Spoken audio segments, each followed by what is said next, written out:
ವಾಗಿ ಹಾಗೂ ನೈಜ ಸುದ್ದಿಗಳಿಗಾಗಿ ವೀಕ್ಷಿಸಿ ಸತ್ಯ ಸುದ್ದಿ ನ್ಯೂಸ್ ಕನ್ನಡ. ನಮಸ್ಕಾರ ಪ್ರಿಯ ವೀಕ್ಷಕರೇ, ಸತ್ಯ ಸುದ್ದಿಯಲ್ಲಿ ನಿಮಗೆ ಸ್ವಾಗತ.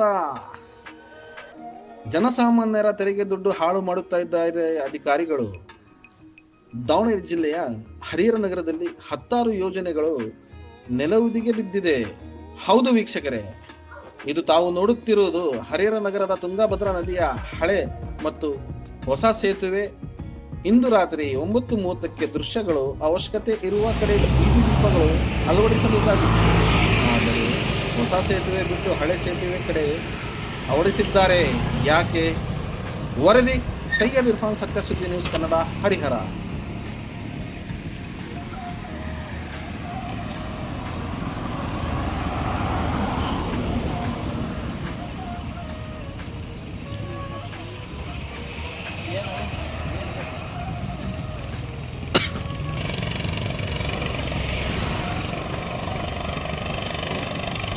ಈಗ ಸಮಯ ರಾತ್ರಿ 9:30. ತುಂಗಭದ್ರಾ ಹೊಸ ಸೇತುವೆ ಮೇಲೆ ಇಂದು ಸಂಜೆ ವಿದ್ಯುತ್ ಕಂಬದ ದೀಪವನ್ನು ಚಾಲು ಮಾಡಿ ನಗರಸಭೆಯವರು ಗುಂಪಿನಲ್ಲಿ ಹಾಕಿದರು. ಇದು ಈಗ ರಾತ್ರಿ 9:30 ಸಮಯ. ಆದರೂ ಹಳೆ ಬ್ರಿಡ್ಜ್ ಮೇಲೆ ಒಂದು 3-4 ಲೈಟ್ ಕಾಣ್ತದೆ, ಹೊಸ ಬ್ರಿಡ್ಜ್ ಮೇಲೆ ಒಂದು ಲೈಟ್ ಇಲ್ಲ. ಸೊ ಇದು ಏನಂತ ಗೊತ್ತಾಗ್ತಿಲ್ಲ. ಅದು ಲೈಟ್ ಮಿಂಚಕದ ಬಿರ್ಲಾ ಫ್ಯಾಕ್ಟ್ರಿ ಇದು. ಸೊ ನೋಡ್ಬೋದು, ಇದು ರಾಘವೇಂದ್ರ ಸ್ವಾಮಿ ಮಠ.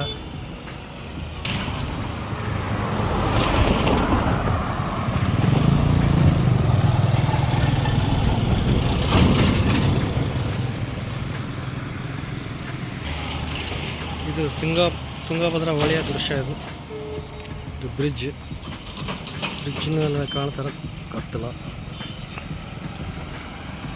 ಗಾಡಿ ಅಡ್ಡಾಡಕತ್ತವು, ಗಾಡಿ ಅಡ್ಡಾಡವು ಬೆಳಕು ಅಷ್ಟೇ ಬೀಳ್ತಾವೆ. ತದನಂತರ ಆಯ್ತಲ್ಲ ಇಲ್ಲಿ ಕತ್ಲ. ಸೊ ಹಿಂದೆ ಏನು ರಹಸ್ಯ ಅಂತ ಗೊತ್ತಿಲ್ಲ. ಈ ರಹಸ್ಯನೇ ಅಥವಾ ಯಾರ ಕೈ ಚಳಕಂತನೂ ಗೊತ್ತಾಗ್ತಾ ಇಲ್ಲ. ಸೊ ಸಂಬಂಧಪಟ್ಟ ಇಲಾಖೆ ಅಧಿಕಾರಿಗಳು ಈ ಕಡೆ ಗಮನ ಹರಿಸಬೇಕಾಗಿ ಹರಿಹರ ಜನತೆ ಹಾಗೂ ಮತ್ತು ಕುಮಾರಪಟ್ಟಣಂ ಕೂಡಲ ಜನತೆ ಆಗ್ರಹ.